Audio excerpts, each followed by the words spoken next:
All right, class, today we're going to start chapter 11. So open up the textbook to chapter 11, and we're going to start at page 11-1. And the title of this is called Vibrations and Waves, this chapter. So I'm going to write this up here. Chapter 11, Vibrations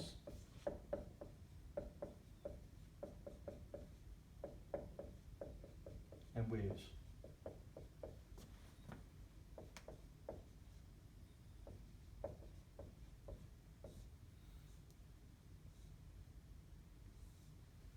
In order to talk about this, we really need to go back to page to 1564. Because in 1564, a fellow by the name of Galileo Galilei, was born. He lived until 1642. He didn't invent the telescope, but he used the telescope as an experimental instrument. He looked at the moon, the craters in the moon, mountains on the moon. He looked at Saturn. He discovered the moons of Saturn. He said Saturn had ears. Now we know today that Saturn has rings around it, but with this little telescope, he said it had ears.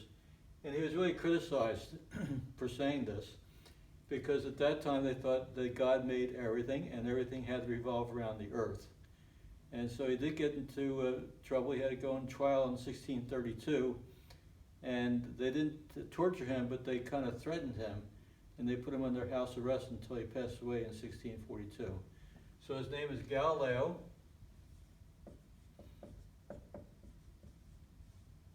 Galilei. We're really going to concentrate on just one thing he did, because this is in chapter 11. And what happened was he lived in an area around Florence and Pisa in Italy. And if you go to Pisa, and I went to Pisa, in the cathedral there, they showed the lantern that he used to come up with his first idea. And what he noticed was the altar boys would take a hook and pull the lanterns out, light them, and then they would let them go and they would swing back and forth. And he noticed that the time it took for the period the pendulum to repeat its motion is called the period. The period of the motion depended on the length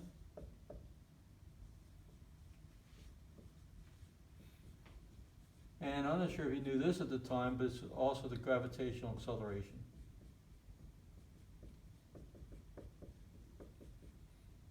Now, if you viewed the lab class for this,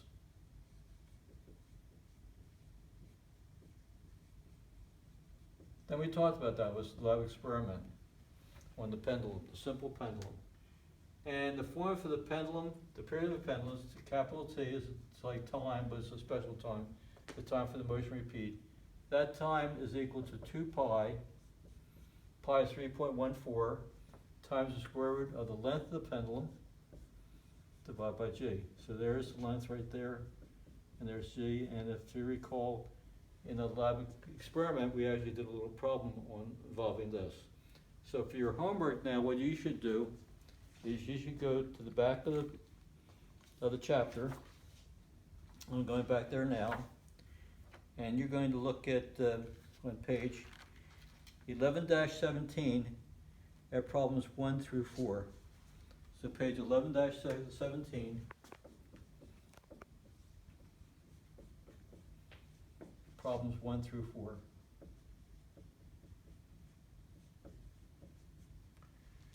Now, based on that, we're going to move on to the next thing, and that would be something really simple. It's called a spring. And the spring stretches, and the force required to stretch depends on the type of spring, or something involved in the spring. It's called the force constant.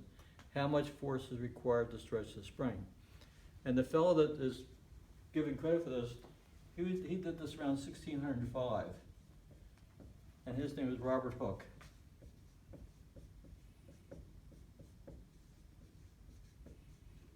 And he was a contemporary of Isaac Newton. They didn't get along. Hooke would criticize Newton, say Newton had stolen some of his ideas on law of gravity, and but then Newton rewrote everything, put it in calculus, and showed it couldn't have really been Hooke, but some people say Hooke should have gotten some credit for his ideas. Well, Robert Hooke did the force on the spring, on a spring.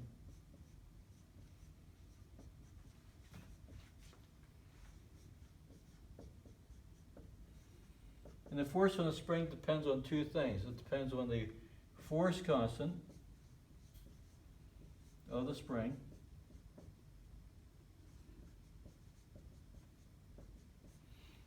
and the amount of stretch in the spring, either X if you're dealing with horizontal motion, or it could be Y if you're dealing with vertical motion. So the formula for the force on the spring is given by this formula.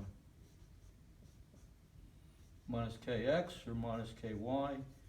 And the reason for the negative sign, and I have the spring right here to show you. Here's a spring. You put a weight on the spring, it stretches down. The amount of stretch depends on the force constant, the quality of the spring. And you pull it down, and the force, though, is in the opposite direction from the stretch. So we're pulling down, but the spring is pulling up, and that's in the opposite direction, and you let it go, and the thing just goes back and forth like that, and that's a very simple vibration. It's actually called simple harmonic motion. The motion just gradually repeats at a constant rate. And this is on page 11-2, as I recall. And I'm going to write out this formula now for the period of a spring. So now I got to go back and find page 11-2. All right. And it says SHM and the vibrating spring. SHM stands for simple harmonic motion. Simple harmonic motion. And it depends on this formula right here. But since it's in the Y direction, we're going to use Y because that spring is going up and down the Y direction. Now what to do is you find out by using Newton's laws of motion that the period of a spring is given by this formula.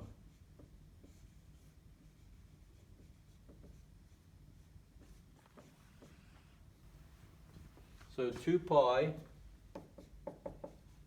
the square root of m over k, where m is the mass on the end of the spring and k is the force constant of the spring, and t is the time for the motion to repeat. That's the time for the motion to repeat. All right? Now my assistant is pointing to something. Which formula is that? This is the formula for the period of a spring. Thank you.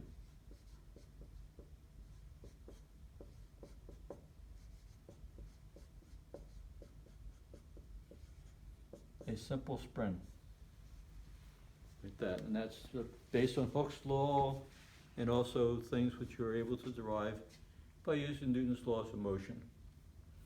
Now, in this particular case, and this now on page 11-3, we talk about amplitude, frequency, and the period. Well, amplitude is the size of the motion. So on this thing right here, I'm pulling this thing down, or I could lift it up for that matter. I pull it down, and maybe when I pull it down, it goes down maybe 1 meter from the undisturbed position called the equilibrium position. And then you let it go, and the amplitude is how far down it goes when you let it go. So this thing may actually go down maybe this far and then come back up and maybe go an equal distance up like that, and that's called the amplitude. That's the size of the motion. Now the period is the time for one repetition. The frequency is equal to 1 over the period. So the frequency of the motion to 1 over the period. So the symbol for frequency is usually F, and the period is capital T, and so you could say F is equal to 1 over T, or you could say T is equal to 1 over F. So that's what we have. Now let me go back over here, and let's look for some problems on this, and maybe we'll even try one now. So this is back at the end of the chapter again.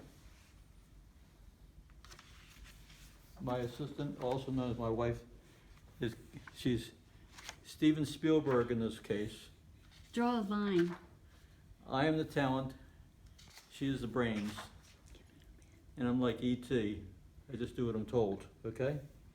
So I'm going to draw a line, And actually, I'm going to do problem maybe number 6. So page 11-17.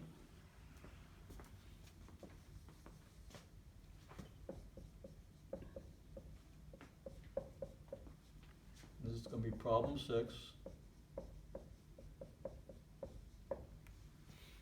And now I need to read the problem, and so page, you go to page 11-16, we do this together.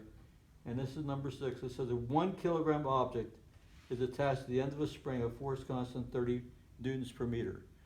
So I'm going to write this on the board. This is number 6. The mass is 1 kilogram. And the force constant is 30 newtons per meter. And now it says in the problem, determine the period of the motion. It's pulled a certain distance from equilibrium and released, determine the period of the motion. So I'm going to use this equation now. So the period is equal to 2 pi square root of m over k. So it's going to be 2 pi square root of 1 kilogram divided by 30 newtons per meter. Now actually, a newton is a kilogram meter per second squared. Let me say that more slowly and louder so you can hear it. This is going to be 2 pi square root of 1 kilogram divided by 30 newtons, but newton is a kilogram meter per second squared, like that. And 1 kilogram will cancel out. And the meters will cancel out. So you have 1 over 1 over second squared, so this comes out to be 2 pi square root of 1 over 30, and the second squared come up here into the numerator. 1 over 1 over second squared. Using algebra, that comes up in the numerator. Now 1 over 30 is about 0.03, and the square root of 0.03 should be about almost 1/7. And so I'm using my mental calculator now. That's going to be about that, 1/7 seconds. The square root of 1 over 30 should be about 0.1 seconds. And now you multiply 2 pi times 0.17. Well, 2 times pi is 6.28. 0.28 times 0.67 should be just about 1. So you have to use your calculator and work that out. And is that the answer I have in the book here? And it says the period is spring about 1.15, so I'm off a little bit, but you know, it's relatively close. I'm using my mental calculator, as you people all are aware of that. Now for homework, what you should do is you should try problems 7, 8, 9, and 10. All right, so that's your homework. So the homework here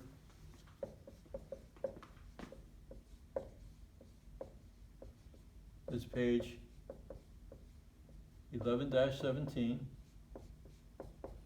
and it's probably going to be problem numbers 7 through 10. 7 through 10.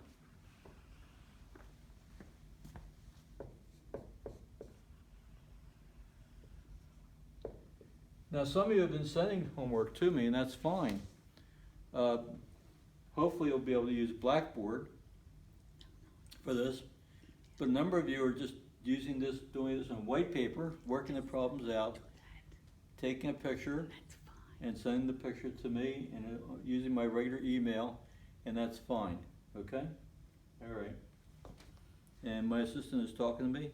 Do you want to say something then? She just doesn't want to talk right now, but she's right here.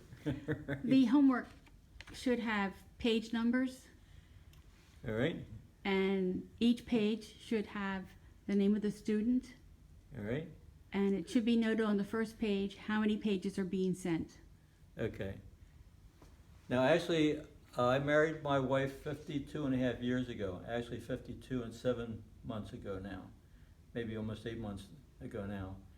And of course, when you get married, and most of you are not married yet, You never know what you're really getting into.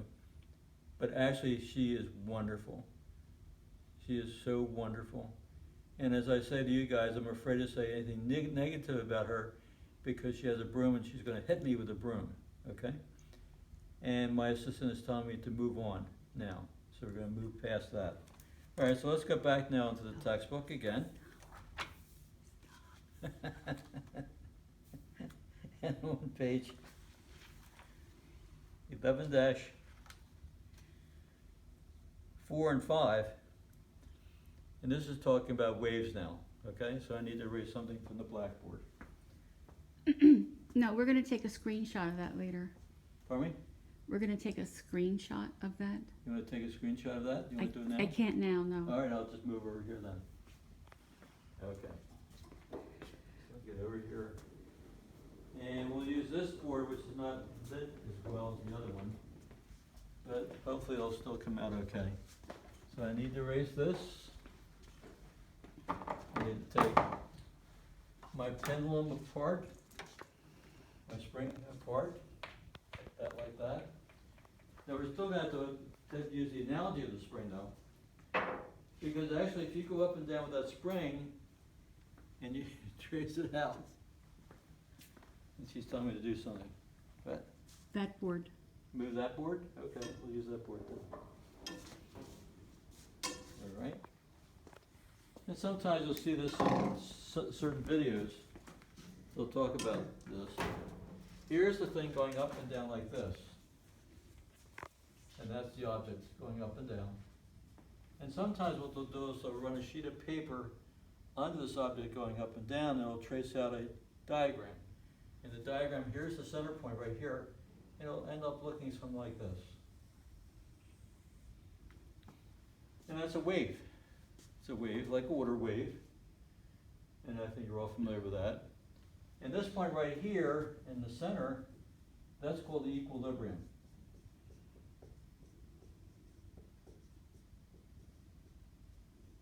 Equilibrium, everything balances out at the equilibrium point. This point right here, the top point is called the crest of the wave. And you're familiar with that, the crest of the wave. And then the lower point down here, that's called the trough. T-R-O-U-G-H.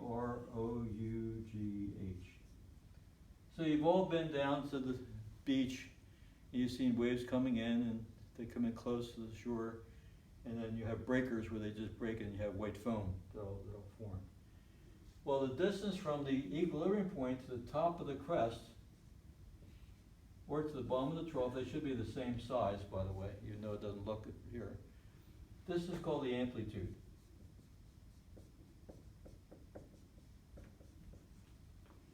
That's the amplitude there, and that's the amplitude down here. But this is a rather poor drawing. There's a better one in the textbook. The distance between repeating points, like between two crests, like from here to the next crest over here, that's called the wavelength.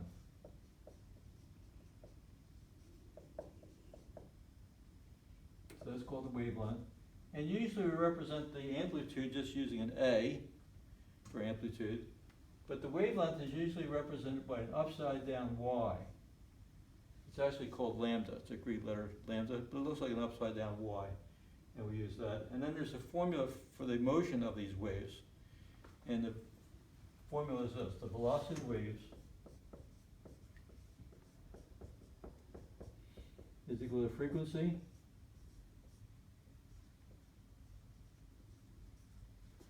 of the wave times the wavelength.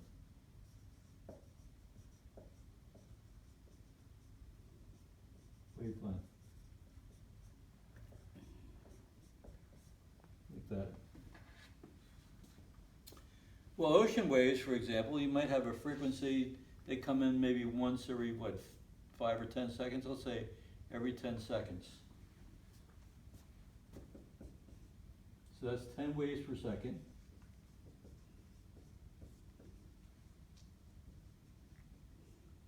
And then the wavelength is the distance between the crests or between two repeating troughs or any two repeating parts. So the wavelength might be, say, 30 feet between these waves. And then the velocity of the wave would be the frequency times wavelength. So 10 times 30 would be 300 feet. And it'd be 300 feet divided by a second. And so the velocity here would be 300 feet per second.